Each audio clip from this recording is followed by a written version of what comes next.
Eh ben, écoute, Aline, super. Je suis super contente que tu sois là ce soir avec moi pour qu'on fasse un point ensemble sur ton grand raid de la Réunion, cette belle course. Et puis, surtout que tu puisses en fait faire partager en fait ton expérience. C'est toujours hyper précieux pour la communauté du monde du trail d'avoir ces expériences-là. Et c'est super chouette que tu aies accepté de faire cette soirée avec moi. Donc, écoute, bienvenue en tout cas et merci beaucoup, c'est chouette. Donc, ce que je te propose, on se prend un petit temps de présentation et puis après, on démarre ensemble. OK? D'accord. Allez, donc, écoutez, moi, en fait, je suis Amandine Cléché, je suis coach et formatrice à l'école de trail.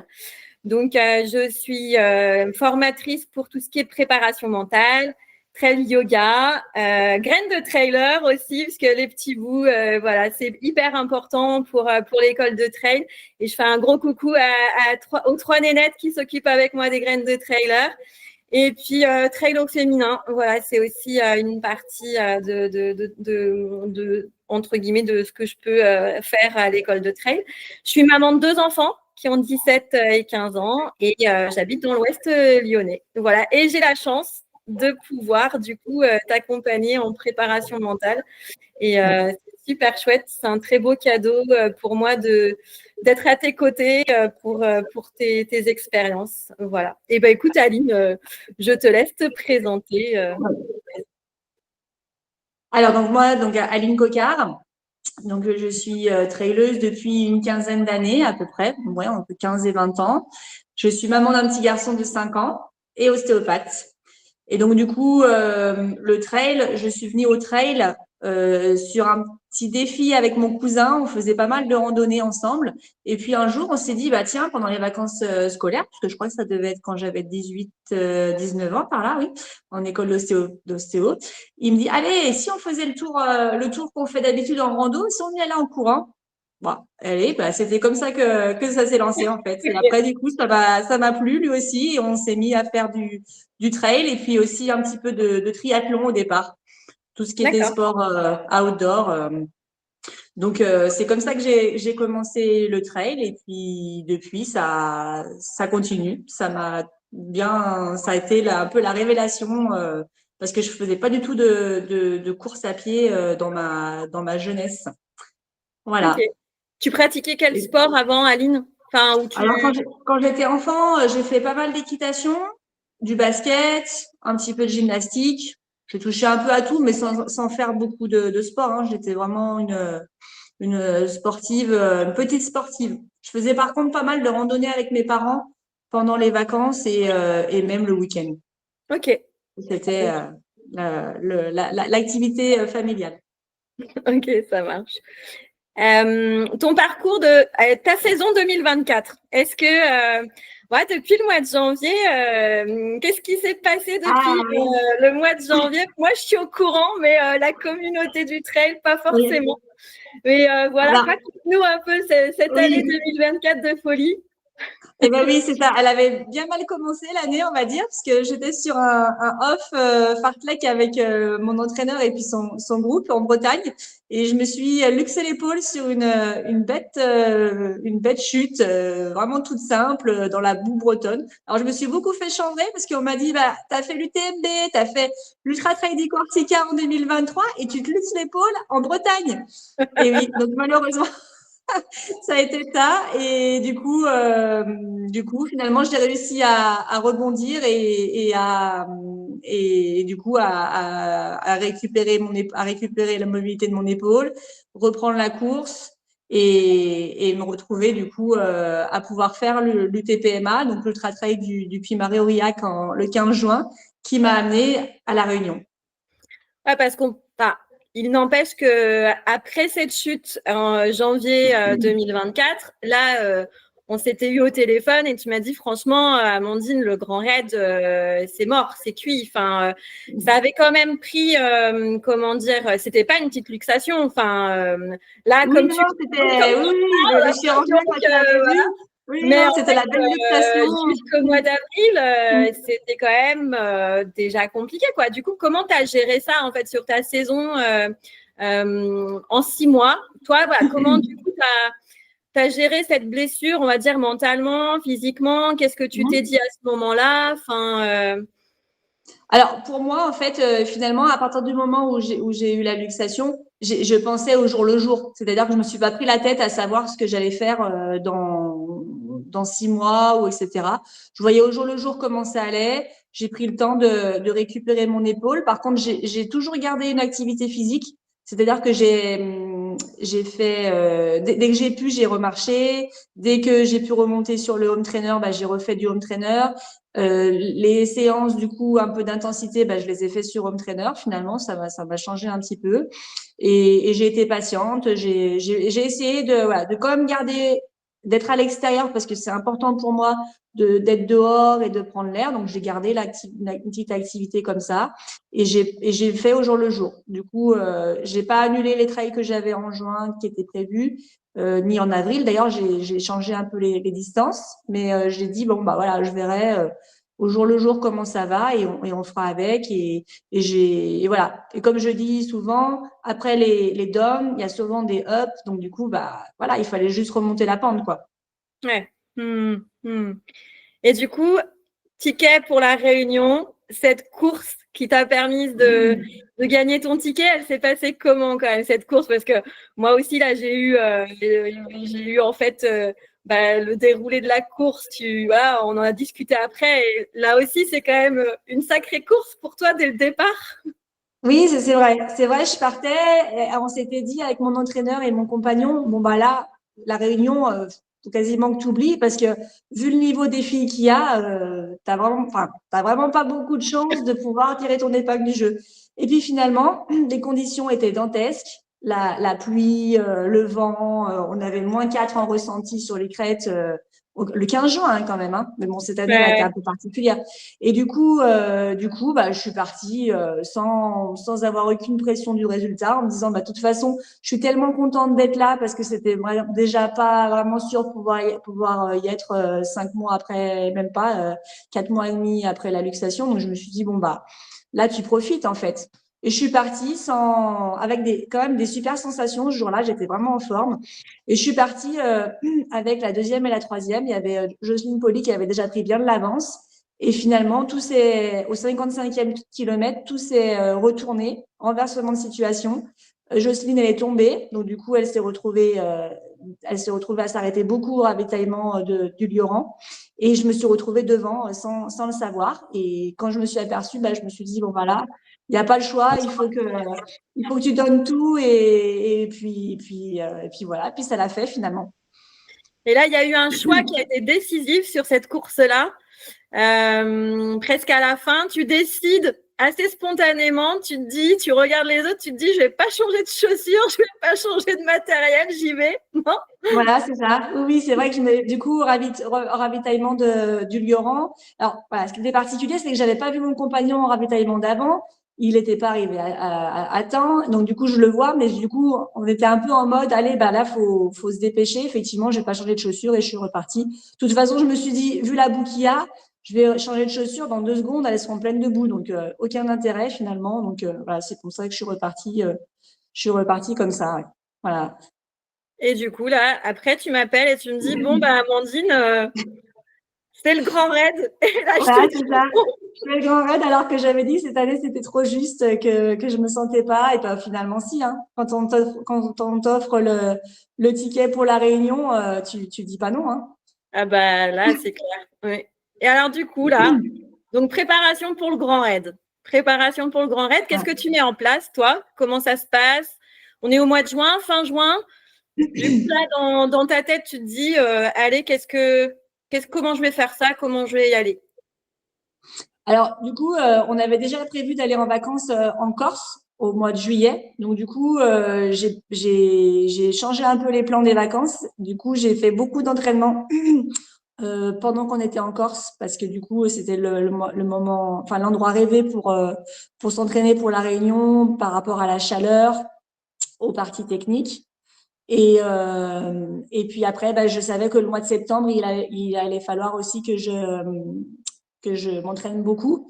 Donc j'ai aussi vu avec mon collègue pour essayer d'alléger un peu mon temps de travail et avoir plus de temps pour m'entraîner et faire notamment des gros week-end chocs. Et après, et puis aussi également, je t'ai recontacté parce que je me suis dit que il fallait que je retravaille un petit peu le côté mental pour arriver à bien gérer le grand raid parce que c'est 50% de physique mais 50% de mental et j'en suis encore plus On va en convaincue aujourd'hui. reparler. On va reparler de ta préparation mentale pour le Grand Raid. Sur justement, du coup, le Grand Raid, c'était, je dis au passé, mais en même temps, voilà, hein, c'était un de tes rêves que tu as réalisé. Donc maintenant, on peut dire que c'est plus un rêve, hein, puisque c'est devenu une expérience. C'est ce qui fait que un rêve se transforme, c'est qu'on a la chance de pouvoir le vivre et c'est ce que tu as fait. Ma première question pour aussi la communauté, c'est qu'est-ce qui fait que pour toi, le Grand Raid, c'était un rêve en fait? Qu'est-ce qui t'appelait dans cette course? Alors, je pense que c'est le côté un petit peu l'exotisme, le voyage et également, j'avais beaucoup entendu de récits de coureurs qui étaient allés et qui me racontaient des choses vraiment magiques, notamment quelque chose qui m'avait vraiment marqué, c'était le Thai beat avec la tisane ascenseur. Parce que la plupart des coureurs avec qui j'avais discuté me parlaient, avaient fait le Thai beat de nuit. Et du coup, je pense qu'ils commençaient à être un peu fatigués et donc, du coup, ils voyaient ces gens qui sortaient de nulle part et qui leur proposaient la tisane d'ascenseur. Et du coup, c'était, ouais, il y avait un côté magique, un côté féerique de ça, de se dire, ah oui, mais qu'est-ce que c'est que cette tisane? En plus, il y a toujours le suspense de savoir qu'est-ce qu'il y a dans cette tisane, parce que pour beaucoup, elle les rebooste. Et donc, du coup, c'était ce côté-là, le côté exotique, le côté découverte qui me faisait vraiment rêver. Et est-ce que tu as goûté à la tisane alors? Ah oui, oui, oui, j'ai goûté à la tisane à Fanta. Ah bah j'ai dit, faut pas que je la loupe celle-là. Hein. Et alors, tu as pris l'ascenseur jusqu'à quel étage? Ah, c'est vrai que avec bien, alors, quand tu la sucres bien, elle est pas mal. Tu Elle te donne un l'as eu ascenseur de pour nuit grimper ou le de taillis. jour, la Pardon? tisane? Tu l'as eu de nuit ou de jour, la Et non, tisane? 2 jours. Ah. Je suis passée 2 jours, moi, le taille beat. Et du coup, quand tu m'as contacté, tu avais essentiellement 3 demandes par rapport au Grand Raid. Parce que du coup, en préparation mentale, on avait quand même déjà ensemble, ça fait 4 ans, 5 ans maintenant qu'on travaille ensemble en préparation mentale. 2021. Ouais. 2021. Okay. La CCC. Donc, je savais, moi, voilà, que tu as déjà avancé, tu as déjà une expérience en préparation mentale. Même, voilà, après, tu pourras du coup dire aussi les outils que tu utilises concrètement et qui te servent même avant le grand raid. Mais pour ce grand raid-là, tu avais 3 demandes en particulier. Et est-ce que tu peux du coup les rappeler, voilà, quelles étaient tes demandes en fait concrètement qu'est-ce qui te faisait peut-être pas douter, c'est pas le bon terme, mais en tout cas t'interroger par rapport à cette course-là qui est très particulière. Hein, c'est une course. Oui, alors donc ce qui m'avait fait te recontacter par rapport à la prépa mentale, c'était la gestion déjà de l'avant-course, arriver le plus reposé possible, parce que du coup, je suis arrivée 2 jours avant la course sur place, et du coup, il y avait la nuit dans l'avion qui me posait question, parce que j'ai pas de facilité à dormir, on va dire n'importe où, donc du coup, je souhaitais pouvoir arriver reposée et que tu me donnes des outils pour arriver à me détendre le plus possible, voilà, à gérer ça. Également, le repos pendant la course. Parce que du coup, c'est la première fois que j'allais passer au-delà plus de 35 heures en course. Sur le TMB, j'étais à 28h50 et là, on repartait pour une deuxième nuit. Donc, je savais qu'il allait falloir mettre en place des stratégies de repos pendant la course pour éviter le plus possible déjà d'être en danger sur les sentiers et s'endormir ou également avoir des grosses hallucinations. Et la troisième chose, alors là, du coup, je suis en train de bugger. Tu peux il y avait ça. Et également. Le troisième chose, c'était le départ. C'était le Ah oui, départ le où tu départ. m'avais Oui. dit que Oui. tu avais l'appréhension un peu de te faire emporter par le flot Notamment aussi parce que c'est une réalité sur le Grand Raid. Il faut que les coureurs qui n'ont jamais fait le Grand Raid le sachent. C'est qu'en fait, des fois, les Réunionnais, ils se disent je vais partir à fond le départ. En fait, ils s'en foutent. Enfin, presque. Certains coureurs, voilà, se foutent d'arriver au bout. En fait, voilà. Et du coup, ils vont courir effectivement assez vite au départ. Et tu m'avais dit, voilà, j'ai pas envie de me faire prendre par le flot parce qu'il n'empêche que derrière, je peux me cramer et me brûler les ailes. Donc, il y avait cette troisième demande de rester hyper focus, centré sur toi par rapport au départ. Donc là aussi, il y avait une stratégie qu'on a mise en place. C'est ça, voilà, c'est ça. C'était le départ, effectivement, où voilà, je voulais pas griller les cartouches dès le départ, effectivement. Et ça, effectivement, il fallait le préparer, ce départ. Hein. Ouais, on va en reparler du coup on va les prendre un petit peu. On va dérouler ton grand raid comme ça, les gens vont un peu avoir ton ressenti, ton vécu de course. Du coup, le voyage, comme c'était une de tes demandes, comment ça s'est passé? Même, j'allais dire, la préparation, tu vois, partir, t'as un petit garçon de 5 ans, tu pars avec ton compagnon, du coup, qui fait l'intendance. Enfin, l'avant-voyage, comment ça s'est passé chez les cocards? Eh ben, mon compagnon a beaucoup préparé quand même la logistique, tout ce qui était. Alors oui, on va devoir aller à tel endroit, préparer les itinéraires, etc. Ça, il m'a beaucoup aidé là-dessus. C'est vraiment lui qui a géré. Et après, pour le reste, bon, on s'est préparé quand même à l'avance. C'est-à-dire qu'on partait le lundi matin. Et du coup, on avait déjà la semaine d'avant commencé à préparer beaucoup de choses et on avait le week-end tranquille pour vraiment tout peaufiner et que les valises elles soient vraiment bien prêtes le dimanche. Pareil, j'avais préparé la course, les difficultés, à quelle période de la journée ou de la nuit j'allais les trouver, à quel endroit j'avais des gens pour me ravitailler. Ce qu'il fallait que j'emporte du coup pour les ravitaillements. Ça, c'était fait on va dire dans les 15 jours avant la course, c'était déjà bien bouclé, quoi. On a peaufiné 2-3 détails à la fin, mais ça, c'était déjà prêt à l'avance. C'est vrai qu'il faut vraiment faire les choses à l'avance, je pense, et pas attendre le dernier moment. Autrement, ça devient vite du stress. On avait prévu de faire comme ça, justement, pour qu'il n'y ait pas de stress de dernière minute. Et puis, du coup, après, pendant le voyage, j'ai essayé de bien faire des temps de repos, comme on avait dit, des moments où je me recentrais un peu plus sur moi, sur me détendre, etc. Et je laissais mon compagnon un peu gérer pour, voilà, simplement 20 minutes comme ça dans le TGV. Après, 10 minutes à l'aéroport et puis après dans l'avion, l'avantage c'est que les enfants ils dorment la nuit, en tout cas le mien ça va, il dort la nuit maintenant, donc du coup ça il n'y a pas eu de souci après particulier, mais c'est sûr que l'idéal pour pas faire monter le stress, c'est de prévoir les choses largement à l'avance, quoi, de pas les préparer au dernier moment. En tout cas c'est comme ça que moi je l'organise. Et du coup, quels outils concrets tu as utilisé pendant le voyage qu'on avait préparé ensemble, parce que aussi les personnes doivent comprendre qu'en préparation mentale, ensemble, on a entre guillemets, on s'est entraîné toutes les deux, c'est-à-dire que moi je te guide sur des outils que je personnalise, donc pour toi. Et ensuite, moi, je te demande de les entraîner en fait seul, même dans des courses de préparation, pour que toi, tu puisses évaluer en fait quels outils sont efficaces, lesquels vont pouvoir en fait avoir le bon impact, ce que tu souhaites. Et ensuite, du coup, ces outils-là, tu vas pouvoir les utiliser en situation concrète. Donc là, par exemple, pendant le voyage, dans l'avion, dans le train, en fait, en préparation mentale, on va dire qu'on projette. On fait des projections et on se prépare le plus possible pour que le jour J et sur des instants, des moments très concrets, ça puisse fonctionner.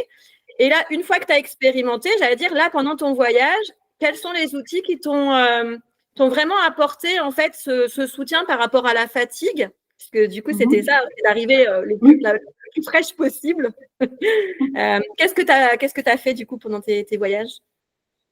Et ben du coup j'ai fait alors le terme exact, c'est comment on appelle, j'arrive plus à remettre le mot, la détente,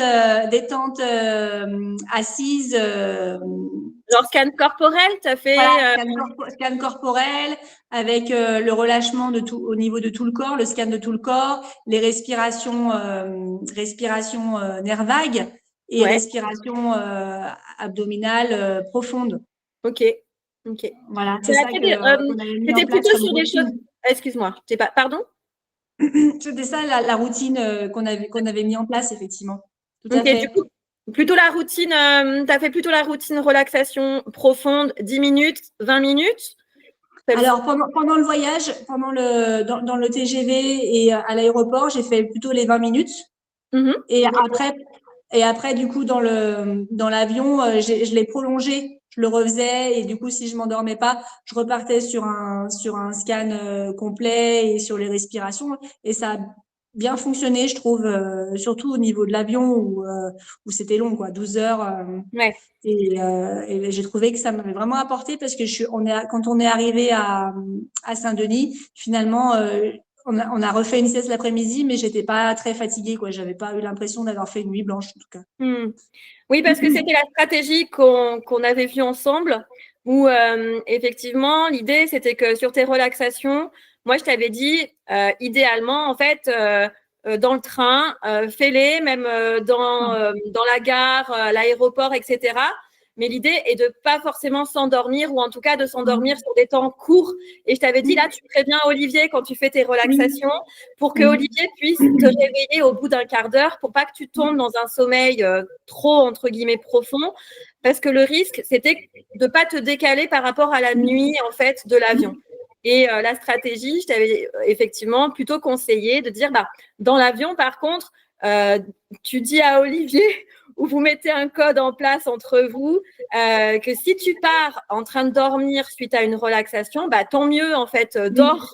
Voilà. Non, Et, c'était ça la stratégie, effectivement. Voilà, c'est ça. Bah, c'est comme ça qu'on a fait, hein. ouais. Effectivement. Après, dans l'avion, il y a même pas, enfin, voilà, c'était un peu implicite que ça allait être comme ça, quoi. Mais oui, effectivement, dans le TGV, de toute façon, au bout d'un moment, il revenait, donc ça faisait, ça faisait le timing, le bon timing. Oui, Ok. c'est ça, effectivement. Et j'allais dire le grand raid, tu pars en famille avec ton petit, ton compagnon, etc. Même la préparation pour un grand raid, ça prend quand même du temps. Enfin, ça implique individuellement. Mais du coup, on en a aussi parlé ensemble. C'est d'impliquer la famille pour que, en fait, bah, le voyage il se fasse vraiment en famille, que la course elle se vive en famille.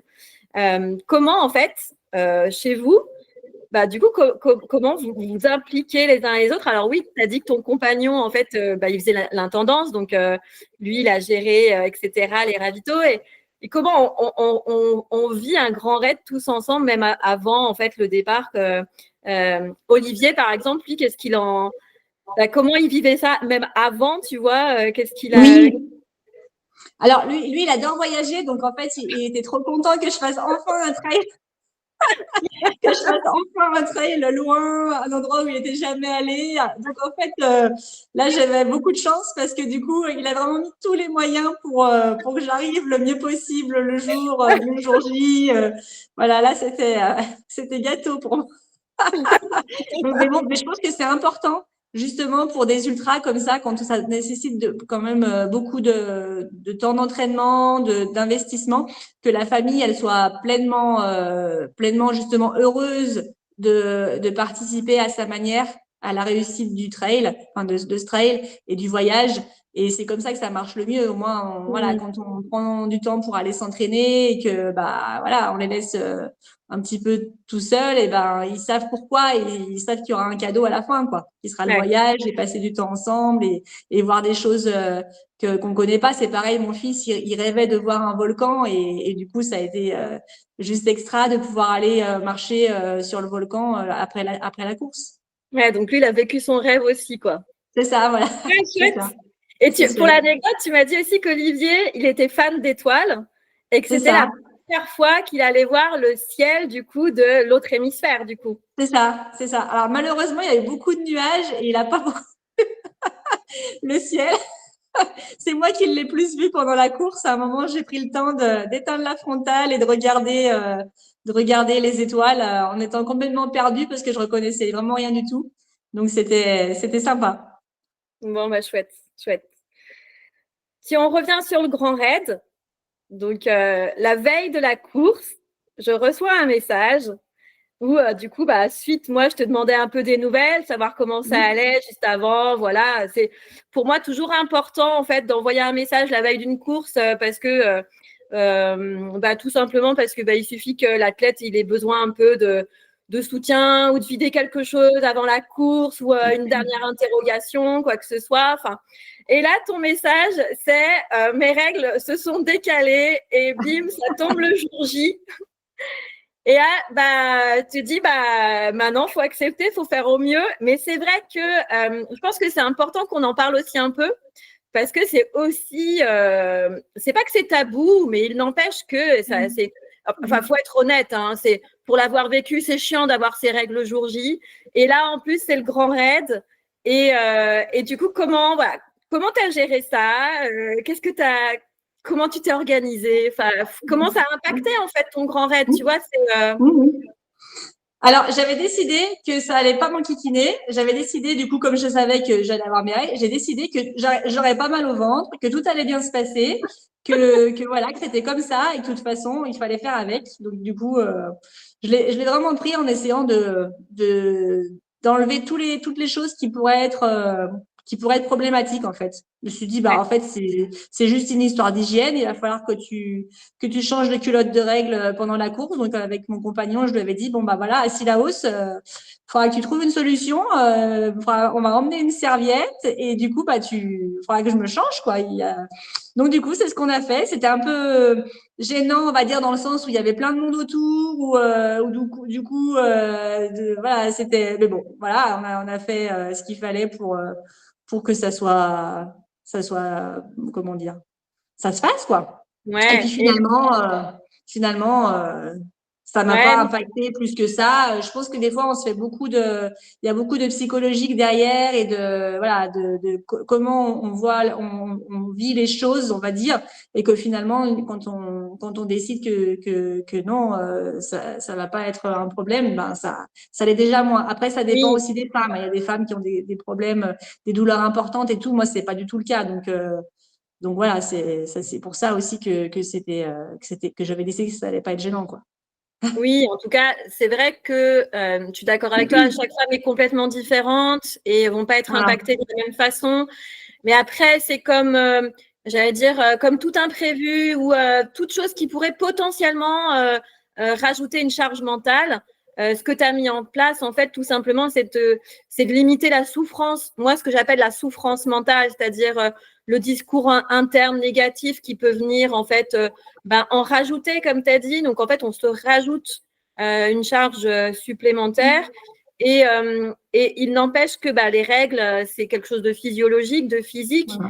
et que avec de l'émotionnel aussi, parce qu'il y a certaines femmes qui peuvent être vite impactées aussi émotionnellement. Et donc là aussi, c'est d'être plus on se connaît, plus on met en place aussi des outils, parce que il n'empêche que le discours interne ou la capacité de switcher, de faire en sorte qu'un potentiel problème n'en devienne pas un, parce qu'on a décidé, comme tu dis, de ne pas en faire un problème. Ça, c'est aussi quelque chose qu'on peut travailler en préparation mentale pour certaines personnes, pour certaines femmes qui peuvent être émotionnellement, mentalement impactées. Et c'est effectivement de ne pas rajouter de la souffrance, comme n'importe quel, j'allais dire, comme n'importe quel pépin qui arrive sur la course, et on va en reparler sur d'autres pépins, hein, parce qu'un grand raid, de toute façon, il faut s'attendre que ça soit, j'allais dire, et on en avait, on l'avait bossé aussi ensemble. Moi, je t'avais dit, le grand raid, de toute façon, il faut t'attendre à ce que tu traverses un chaos à un moment donné. Si on veut connaître le paradis, il faut connaître l'enfer. C'est ça, voilà, c'est exactement Et ça. après, c'est comment je traverse en fait les difficultés, quoi. Hein. Et là, bon, en tout cas, le jour J, tu as géré ça au mieux, voilà. Et pendant ta course, en tout cas, c'était top. Et le départ arrive. Et ton départ, comment il s'est passé en fait, Aline? Parce que tu m'as pas raconté ton départ. Oui. Et le départ, il s'est passé super bien en fait. Ça a été Ok. juste parfait. J'ai vraiment fait comme je voulais le départ. Le départ sur le plat jusqu'à domaine vidéo, c'était vraiment comme on avait prévu. C'est-à-dire que j'ai vraiment fait ma visualisation. Du coup, avant du départ du TPMA, on avait fait une visualisation pour parce que j'avais trouvé que ce départ, il avait été vraiment bien parce qu'en l'occurrence sur ce trail, ils mettent des vélos devant qui roulent à peu près 12 km/h sur le plat avec les filles devant. Et du coup, il n'y a pas du tout de bousculade, ça part cool, on a bien le temps de s'échauffer. Donc, du coup, on avait fait donc, du coup, j'ai visualisé ce départ-là et j'ai fait comme ça, en fait. J'ai laissé doubler tous ceux qui voulaient doubler. Effectivement, il y a des Réunionnais qui sont passés super vite et qu'après, j'ai vu dans le fossé complètement un cuit. Et donc, du coup, je suis partie comme prévu, 10-12 km/h, pas plus. C'était l'échauffement, quoi, en fait, hein, parce qu'on n'a pas pu s'échauffer avant. Donc, du coup, ça a vraiment fait l'échauffement parfait. Donc, ça a été vraiment top. Ouais, parce que ta demande, en tout cas, c'était, si je me souviens bien, hein, tu me dis, hein, tu me corriges si c'est. Mhm. Mais en gros, c'était, tu avais peur de partir trop vite. Effectivement, tu prenais cette référence-là de ta course de 12 km/h environ. Et je me souviens que la question que je t'avais posée, c'est mais en gros, Aline, pour toi, quelle serait la distance en fait sur laquelle tu veux gérer en fait ton départ? Et tu m'avais dit en gros, moi je me vois c'est tant de kilomètres. C'est ça. Hein. Tu C'est m'as ça, t'as c'était les 10 premiers dit, kilomètres. les 10 premiers kilomètres. Mhm. Je veux rester dans une zone vraiment de mes 12 km/h facile et je veux rester avec cette sensation en fait d'échauffement. Et du coup, voilà, on avait préparé cette stratégie-là, même avec, comme tu dis, des outils de visualisation, etc., en disant, pendant 10 bornes, je m'oblige à rester focus et à pas me laisser emporter par le flow parce que c'est vrai qu'il faut aussi, comment dire, transmettre le message à la communauté des trailers que le départ, on peut vraiment foirer une course, hein, Aline, en tout cas sur du long. Plus on va faire du long, plus le départ il va impacter en fait l'économie de course au niveau cardio. Hein, c'est ce qu'on appelle le pacing, c'est tenir un cardio vraiment tout au long de sa course. Et l'émotionnel du départ, de se laisser emporter par la course parce qu'on a de l'adrénaline, etc., on peut vite foirer une course sur un départ. Hein, Oui, tout à fait, c'est exactement ça. Et puis surtout quand on peut pas s'échauffer avant. Si on part direct à 15 km/h sans échauffement, là, je pense que c'est vraiment vraiment source de blessures déjà, et puis de vraiment après avoir un gros moment de moins bien assez rapidement. Et l'idée sur un ultra, c'est d'être le plus lisse possible, c'est-à-dire de commencer vraiment cool, comme tu parlais de pacing, d'avoir une fréquence cardiaque qui est à peu près stable, on va dire, sur au moins la grosse première moitié. Donc, du coup, effectivement, ça veut dire que dès qu'il y a une montée, il faut se poser la question, est-ce que dans 60 km, je la cours encore, celle-ci? Si tu te dis non, tu la marches. Voilà, c'est ça l'idée. Et une fois que tu as eu fait tes 10 km, là, j'allais dire, d'échauffement, la course, du coup, commence vraiment, on va dire, mais elle commence vraiment, Oui. sans commencer vraiment, parce que on avait vu ensemble, la stratégie, c'était à chaque ravitaillement, ça va être un début de course. On l'avait préparé comme ça. À chaque fois, tu avais en fait des outils. Enfin, tu pourras, toi, du coup, exprimer ce que tu as mis en place, etc. Mais moi, je t'avais dit, en fait, on l'avait vu ensemble, mais c'était vraiment l'idée. Chaque ravitaillement, c'est un début de course. Chaque fois que tu repars, ça va être une nouvelle course. Tu te reconcentres, tu repars. Et voilà. Et du coup, tu as fait tes 10 bornes et ça y est, c'était parti. Du coup, comment la course s'est passée? Alors, la course s'est passée, on va dire, assez bien. Alors, jusqu'à Marabout, il faut savoir que tu te demandes, tu te dis, mais on m'a dit que le Grand S était technique, et tu te demandes, tu te dis, mais c'est pas possible, on m'aurait menti, parce que du coup, tu as beaucoup de routes, beaucoup de chemins larges, pas beaucoup de parties techniques, et donc du coup, il faut faire attention de pas trop se laisser emporter. Donc là, je l'avais bien vu, donc j'ai fait attention quand même de bien gérer quand même cette partie-là. Et à partir de Marabout, c'est là où les choses sérieuses elles commencent et tu pars dans la montée du Piton des Neiges avec des racines, des blocs à grimper et tout. Et là où ça a commencé à être dur, alors d'habitude c'est plus tard pour moi, mais là cette fois-ci ça a été la descente du bloc qui était très glissante avec des marges d'escalier. Donc, c'est la descente qui permet de rejoindre Sillaos, la première base de ville, le premier gros ravitaillement. Et donc, dans cette descente-là, c'est vrai que j'ai eu une petite perte de confiance parce que je me suis fait beaucoup, beaucoup doubler et que j'ai eu l'impression vraiment d'être en marche arrière, quoi. J'ai vraiment eu du mal. Je suis tombée une fois. Ça a été un peu compliqué. Et ce qui fait que j'ai eu assez rapidement les cuisses les quadris qui étaient déjà raides. Mais voilà, après, du coup, là, c'était un moment un peu de difficulté. Mais du coup, le ravitaillement à Sillaos, le fait de voir mes proches, de pouvoir discuter, de pouvoir exprimer aussi ce que j'avais vécu, que tout le monde me dise, ah ben oui, tous les coureurs nous ont dit ça, c'était dur avec les glissades et tout. Et du coup, ça m'a reboosté et j'ai pu refaire justement remise à zéro au ravitaillement comme on avait prévu. Et je suis repartie pour une deuxième course pour aller dans ma FAT. Et là, sur les ravitaillements, tu prenais combien de temps à peu près, Aline? Alors, à Sillaos, je me suis arrêtée assez longtemps, on va dire 10-15 minutes. Pour moi, c'est beaucoup parce que d'habitude, je fais vraiment des ravitaillements courts. Mais là, j'ai pris le temps de faire justement un repos de 2 minutes et de faire une détente et un scan corporel comme on avait vu, mais le scan corporel rapide de juste 2 minutes en position assise pour juste prendre le temps de souffler et Ouais. de se reposer un court instant et de repartir, quoi. Pas le scan complet où tu fais, voilà, tu détailles vraiment toutes les parties du corps. Oui, parce que si je me souviens bien, sur tes ravitaillements, on avait mis en place 3 plans. Le plan A, c'était effectivement, tu prends des temps courts, ok. Voilà. On avait déterminé, on avait déterminé ensemble, mais c'est surtout toi, hein, quand moi je te pose des questions en préparation mentale, de toute façon, c'est toi qui fais tes choix. Oui. Le plan A, c'était en gros, à chaque fois, tout est nickel, je prends pas beaucoup de temps.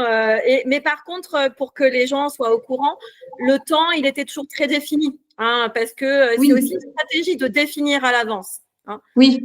Le plan B, c'était je fais au plus court, mais quand même, quand je sens que vraiment j'ai besoin de prendre un peu plus de temps, je prends entre 10 minutes et un quart d'heure.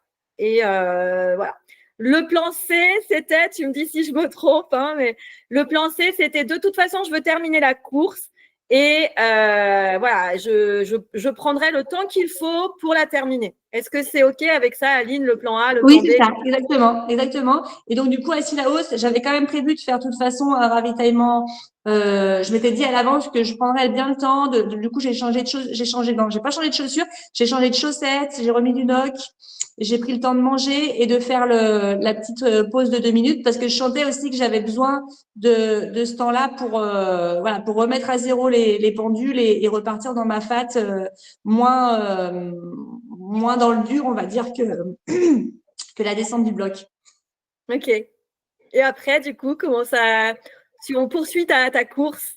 Oui, donc après on attaque justement ma fat avec la montée du taille vite, la fameuse où il y avait la tisane ascenseur.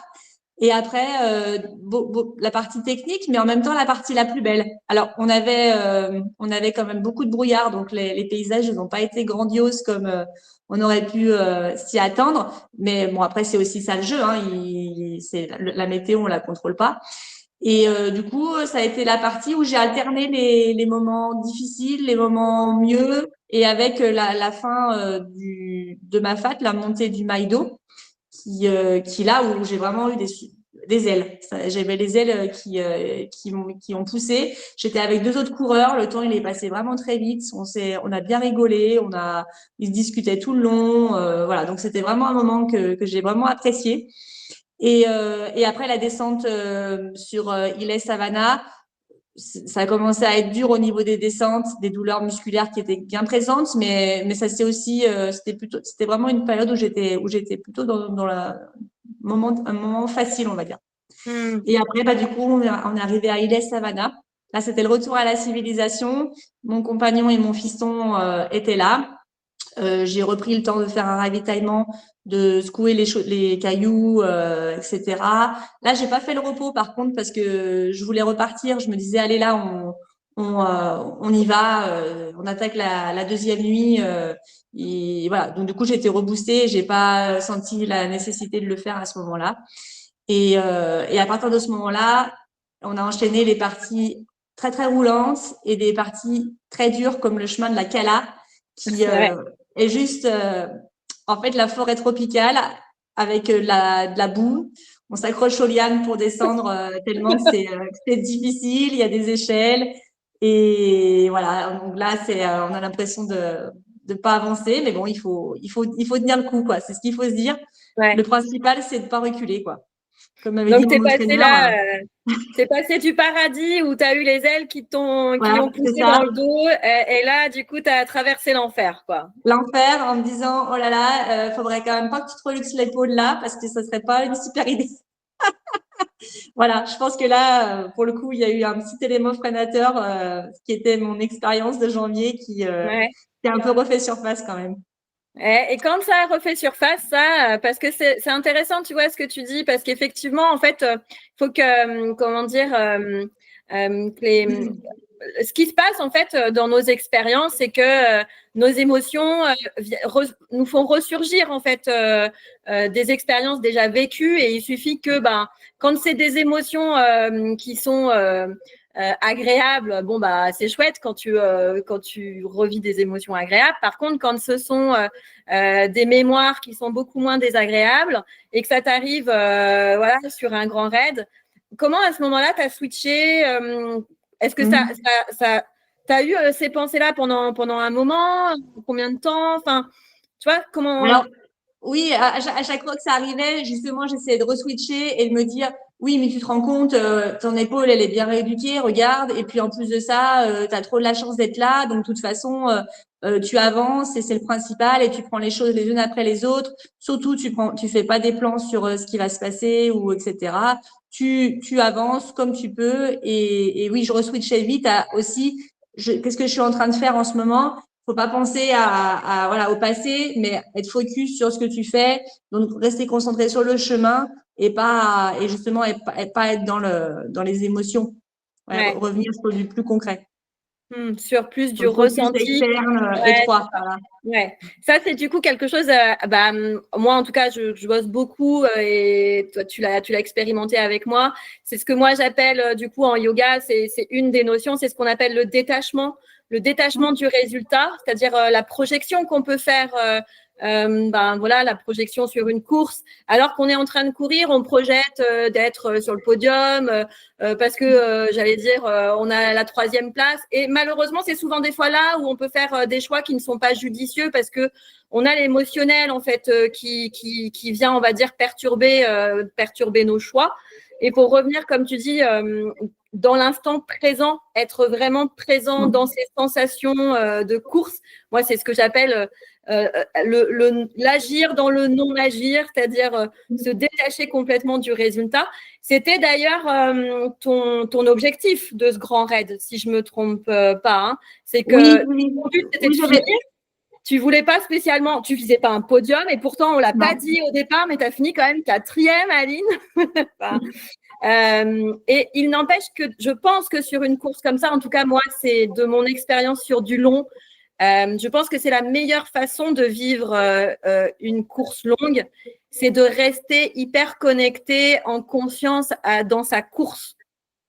Oui, tout à fait. J'en suis encore plus persuadée après le grand raid où j'ai vu des filles qui, à mon avis, à un moment étaient vraiment trop le fight, on va dire, et qui du coup se sont retrouvées au fond du trou, on va dire, parce que c'est vraiment sur des courses comme ça, il faut faire la course avec les autres. avec soi-même, et parce qu'on a déjà tellement de démons intérieurs qui vont surgir que vraiment c'est pas le moment d'en rajouter. Et si on surjoue un peu à un moment la course, que on garde pas son rythme, mais qu'on veut prendre qu'on veut prendre le rythme de celui qui est devant, c'est un coup sûr pour tomber dans un down et être en galère, quoi. Faut vraiment Ouais. rester concentré sur sa course. Et effectivement, le résultat, de toute façon, il sera là si tu gères à ta façon.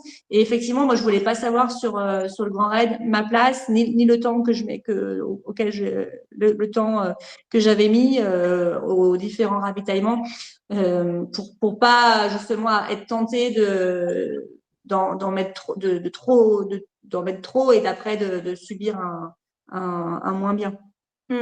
Et ça, tu vois, quand tu parles de démons qui peuvent ressurgir, pour moi, c'est aussi une notion qui est hyper importante à transmettre aux coureurs qui ont envie de passer sur du long, qui ont envie en fait de faire ce type d'aventure-là. Alors déjà, on le dira aussi après, mais il faut avoir un entraînement très progressif. Hein. On part pas sur un grand raid au bout d'1 an ou 2 ans de course à pied. Hein. Ça se prépare bien longtemps à l'avance.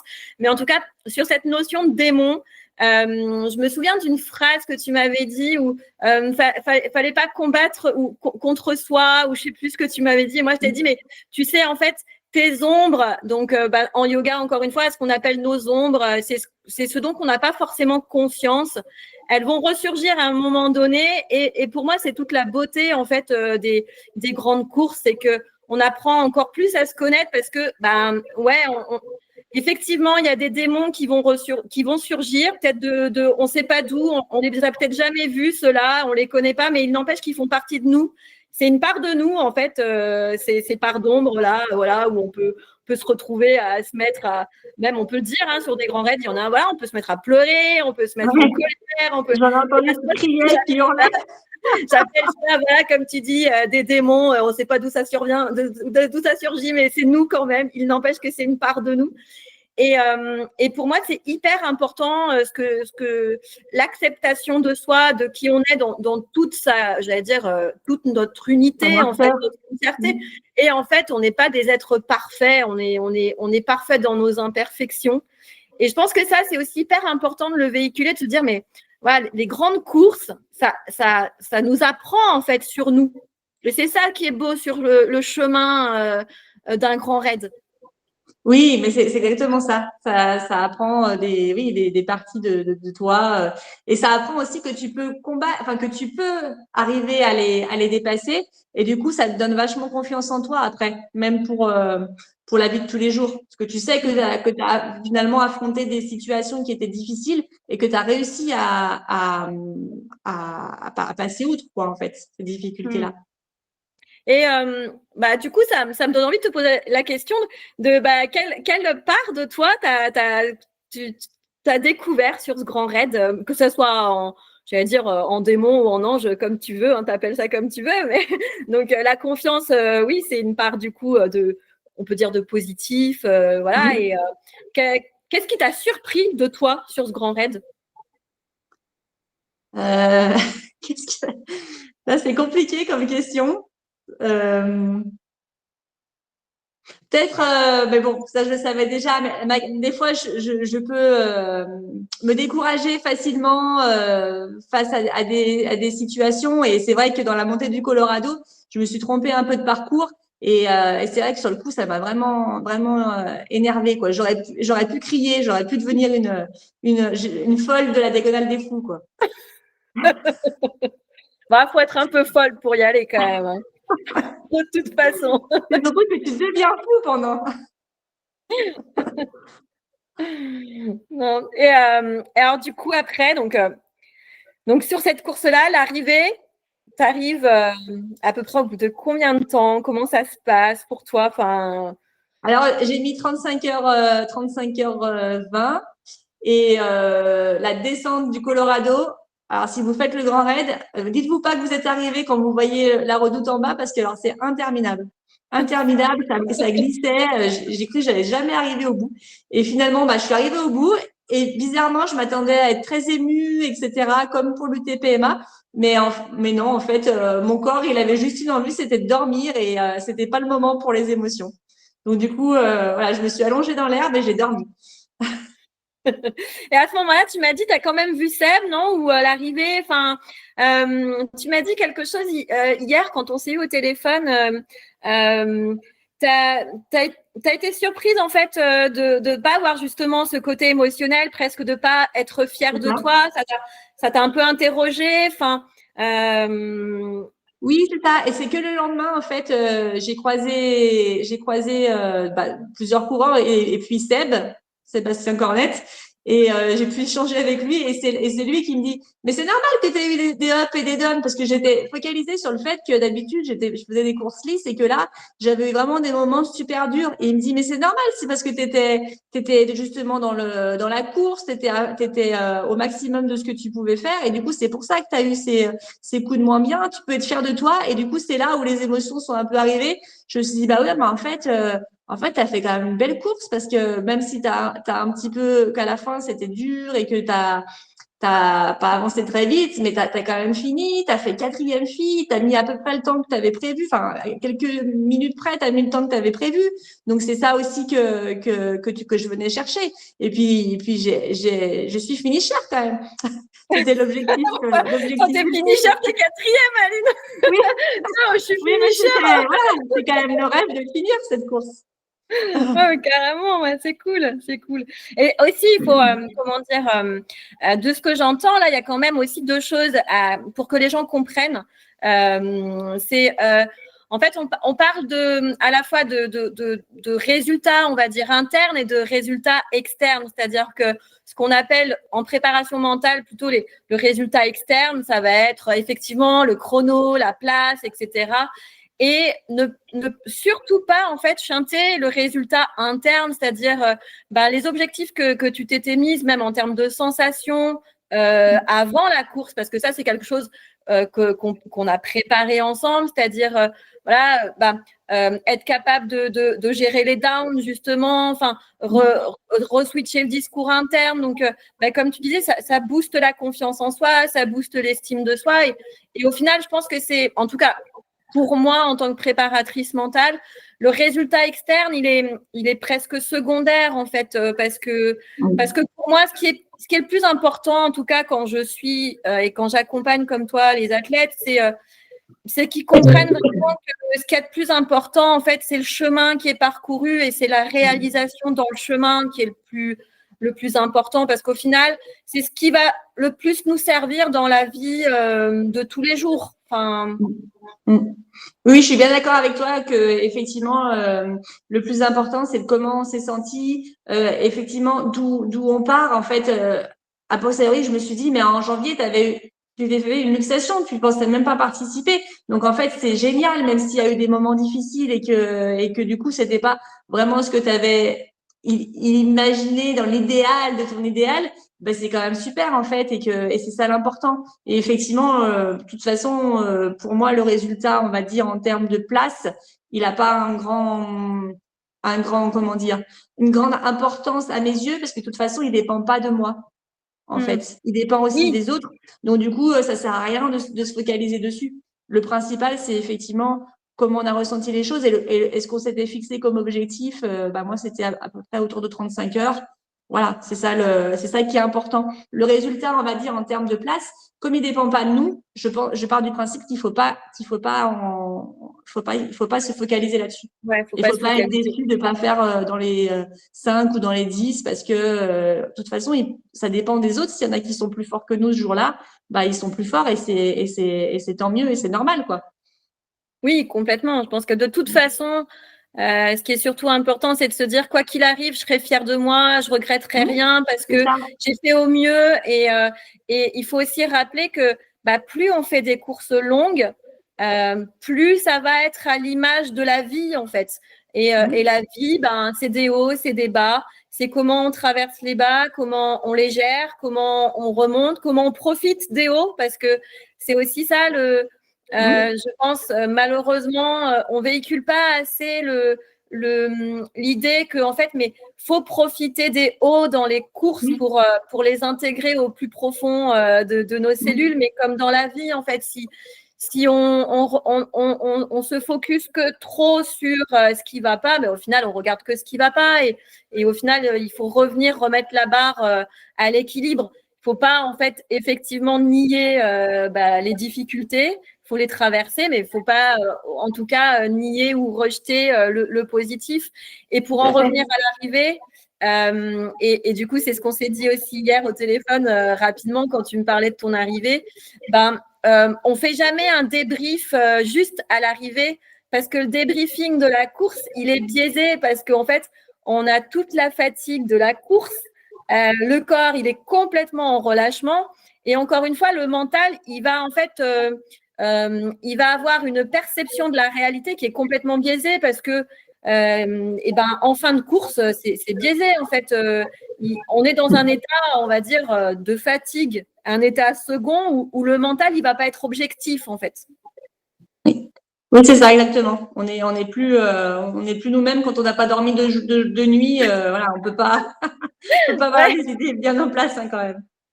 Alors là, on va du coup faire une petite transition directe sur, comme tu dis, on n'est pas nous-mêmes, sur le sport santé. La santé dans tout ça. Ouais, alors la santé, à l'arrivée, voilà, on n'est plus trop dans le sport santé. Par contre, voilà, ce qui est important justement, c'est que pendant l'entraînement, on soit là-dedans, on soit dans le sport santé et que la course à pied, le sport en général, ça reste quand même un loisir, un hobby et qu'il faut l'articuler avec toutes les autres facettes de la vie, la famille, le travail et que tout ça, ça soit un équilibre. Et c'est là-dedans qu'on sera le plus efficace. C'est quand même si on s'entraîne pas autant que d'autres, c'est pas grave. Mais le principal, c'est que on soit OK avec ça, qu'on soit OK avec notre vie et qu'on ait un équilibre, quoi, en fait, c'est ça. Ouais, le plus important, c'est d'être bien dans ses baskets, même en dehors de la course. Et pour toi, du coup, être à l'équilibre, en termes, tu vois, d'indicateurs santé, pour toi, un trailer, voilà, un trailer traileuse, on va parler aussi au féminin, en bonne santé, ce serait quoi comme indicateur pour toi? Je trouve que les filles, on a un super indicateur. C'est quand même les règles, le cycle, que tout ça, ça fonctionne bien. Parce que malheureusement, on voit beaucoup de femmes dans les sports d'endurance et c'est même valorisé quelquefois dans les clubs d'athlétisme de pas avoir leurs règles. Et ça, en fait, on se dit, ouais, mais c'est quand même pas une chance, ces règles, d'être une fille et tout. Mais si, parce que du coup, quand les cycles, ils se passent bien et que c'est régulier, et c'est qu'en fait, l'équilibre, il est plutôt déjà, enfin, pas forcément tout le temps, mais l'équilibre déjà physiologique, normalement, il est là. Donc toi, c'est un indicateur déjà pour toi que ton cycle féminin, il soit bien en place. Voilà, de ne pas avoir d'aménorrhée déjà, et c'est quand même un bon indicateur, ouais, je trouve. Que du coup, tu apportes assez d'énergie par rapport à ce que tu dépenses. Après également les choses, le sommeil, bien sûr. Si tu commences à plus à avoir des problèmes de sommeil, des troubles du sommeil, une fatigue quotidienne, là c'est signe que t'en as trop fait, hein. Certainement d'être irritable. Qu'est-ce que je peux répondre d'autre? Bon, Tu pour vois toi, d'autres choses, toi?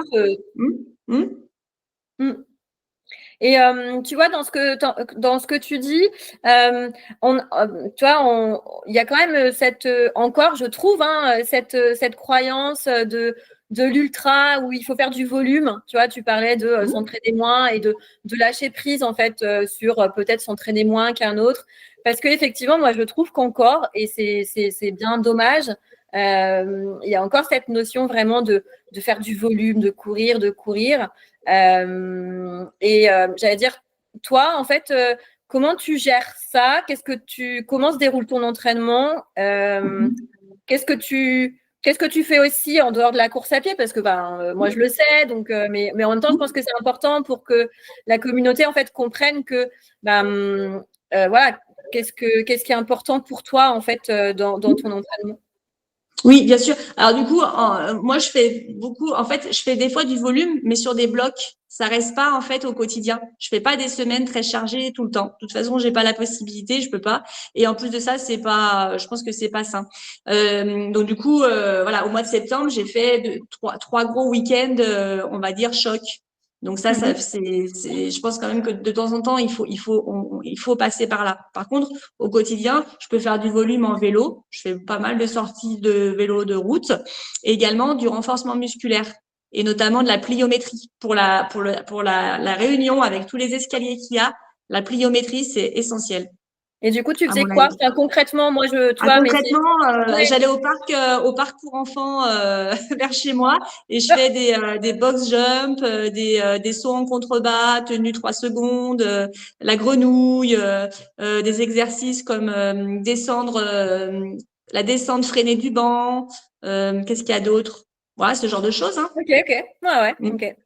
Avec du vélo. Et du coup, voilà, tu dis pas mm. mal de vélo, mais pour toi, c'est quoi pas mal de vélo? Parce qu'il y a des personnes qui, Oui. parfois, ils entendent un athlète dire ouais, je fais pas mal de vélo, et eux, dans leur tête, ils vont se dire ah, là, elle doit faire 30 heures de vélo par semaine. Ah non, non, non, non, non. Quand je dis beaucoup de vélo, c'est 1 à 2 séances de vélo par semaine et ça reste on va dire, entre 40 kilomètres et 80 kilomètres.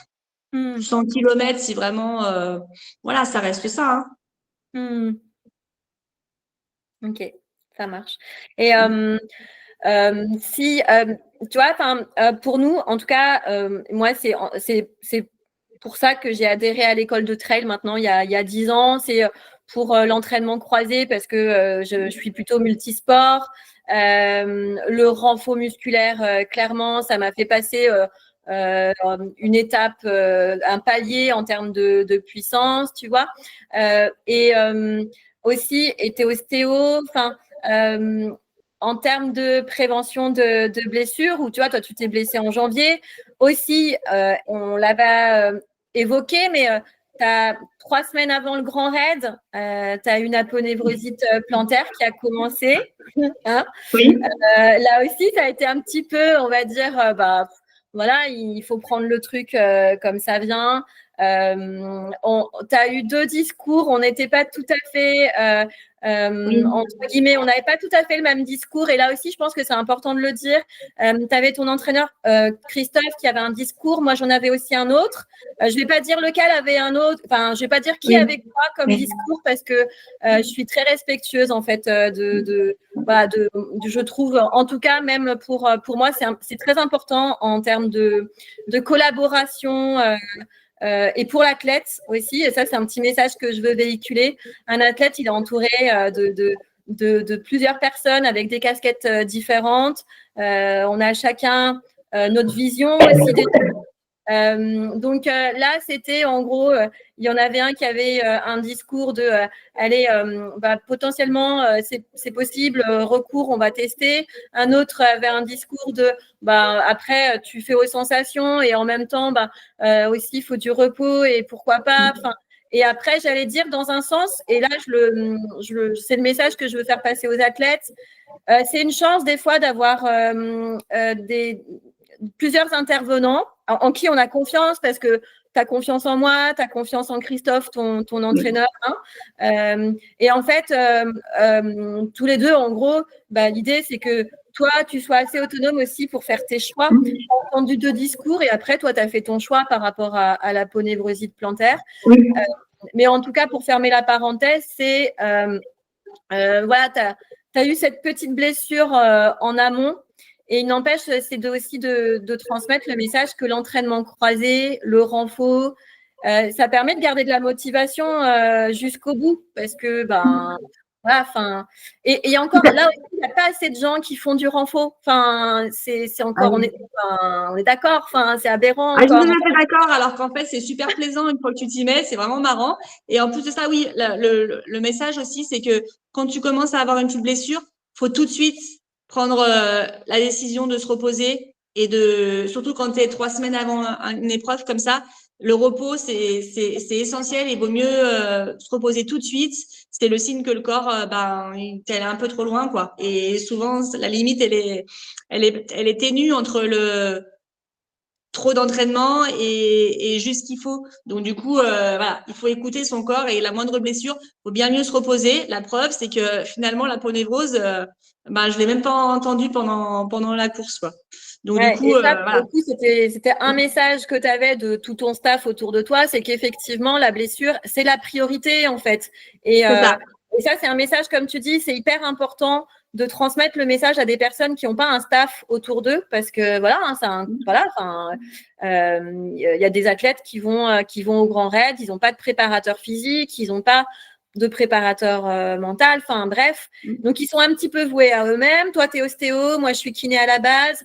On a en plus cette chance d'avoir des notions du corps qui nous permettent de réagir et de faire des choix.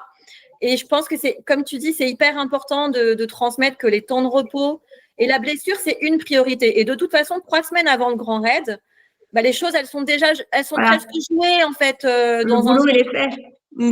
Ouais. C'est ça. Ouais, Et c'est les temps de exactement pause ça. sont hyper importants, hein, hyper Oui, importants. oui, oui, oui. Tout à fait. Ouais. Bon, c'est top. Aline, on arrive, on va dire, là, ça fait déjà 1 heure. On s'était dit 45 minutes, 1 heure, mais c'est tellement passionnant à chaque fois de discuter, voilà, enfin bref. J'allais dire, en gros, pour synthétiser ta course du Grand Raid aujourd'hui, si tu devais repartir sur un Grand Raid, qu'est-ce que tu ferais différemment? Tu vois, qu'est-ce que tu gardes? Qu'est-ce que tu transformerais? Alors, je garde toute la partie, justement, le départ, etc. Et j'enlève, donc pendant la course, j'enlève, donc la descente du bloc, je la fais encore plus doucement, pour surtout pas me faire mal aux cuisses. Ok, Voilà, c'est surtout ça. C'est surtout ok, vraiment là, à mon avis, je pense que j'aurais peut-être même pu partir un petit peu plus doucement dès qu'il y avait les premières bosses, à mon avis. d'accord. Parce que justement, Pauline, qui a fait une super troisième place, qui m'a doublé dans ma fat, enfin, je suis vraiment super contente pour elle. Elle est partie beaucoup plus doucement et elle a fini vraiment super bien et à fond. Et je pense qu'elle a vraiment fait la course parfaite, elle, pour le coup. Donc, je pense que ouais, partir un peu plus, pas forcément sur le plat, ce qu'on avait travaillé ensemble, c'était super. Mais c'est après, peut-être que voilà, partir encore plus doucement, la descente du bloc, se faire doubler et se dire que c'est normal de se faire doubler ici parce qu'en fait, il faut s'économiser à ce moment-là. Et dans l'entraînement, j'irai faire plus de techniques en montagne et d'escalier aussi, Ok. d'escalier en descente. Et si tu devais refaire un type de course comme ça, est-ce qu'en préparation mentale, tu aurais de nouvelles demandes, par exemple? Non, je trouve qu'on a déjà bien. Je trouve que les outils, maintenant, je les ai en prépa mentale. Je pense que ça fait toujours du bien, des fois, de refaire un peu le point, de refaire le point avec quelqu'un. Mais là, je pense que le repos, maintenant, ça, c'est vraiment quelque chose que j'ai bien intégré. Tout ce qui est focus externe, se reconcentrer sur ce qu'on est en train de faire, les SFP, ça marche bien. Ok, top. C'est très efficace. Si tu avais un message à transmettre à la communauté des trailers, voilà, si ton cœur avait envie de transmettre un message, ce serait quoi, Aline, ce soir? Ça serait la santé avant tout et trouver un équilibre dans votre vie. Le trail, c'est la chose la plus importante des choses secondaires. C'est chouette, c'est chouette. Aline, j'ai une petite demande à te faire. Voilà, enfin, c'est même, je sais pas si on peut dire une demande ou je vais pas me mettre à genoux, hein, mais de la part de toute l'équipe de l'école de trail. Ça serait un grand honneur pour nous si tu faisais partie en fait de notre team athlète. Voilà, ce serait vraiment, enfin en tout cas, voilà, moi je le sais, enfin je te connais, je sais que tu portes nos valeurs. Après, je sais aussi qu'avec des fois les sponsors des athlètes, c'est pas toujours évident. Voilà, mais en tout cas, ça nous ferait énormément plaisir, Aline, que tu fasses partie de notre team athlète. Ah oui, avec grand plaisir. Ah, super, c'est chouette. C'est chouette, merci beaucoup. Et ben, je, pour terminer cette soirée, je t'ai proposé aussi, on va faire organiser un stage en Chartreuse. du 1er au 4 mai. Tu m'as dit que tu regarderais éventuellement. Voilà, oui. Et voilà, ce serait principalement sur 4 jours avec Élodie de Goutte, donc ma fidèle partenaire que tu connais, sur le trail au féminin. Et ce serait super chouette aussi que tu fasses avec nous ces stages-là. Parce que l'idée étant qu'à l'école de trail, ça nous tient vraiment à cœur en fait de transmettre, on va dire, le savoir, on va dire scientifique, d'expérimenter avec les coureurs les outils pour qu'ils puissent acquérir de la connaissance, parce qu'en fait, c'est ce qui fait le changement, j'allais dire la transformation entre un savoir et la connaissance, c'est d'expérimenter. Et pour nous, l'éducation, elle est vraiment primordiale. L'éducation du trailer dès le plus jeune âge, parce que en fait, tout le monde peut, j'allais dire, rêver de faire un grand raid, et en même temps, pas n'importe comment. C'est vraiment, en tout cas, nous, l'école de trail, les valeurs qu'on souhaite transmettre, c'est justement être éduqué à courir pour durer le plus longtemps possible. Et voilà. Bah, écoute, Aline, vraiment, merci beaucoup pour ces échanges et ton expérience. C'est vraiment top. Merci à toi. Et ben, c'est moi qui te remercie. Et puis, je te dis à bientôt. Hein. À bientôt. Gros bisous, Aline. Bisous.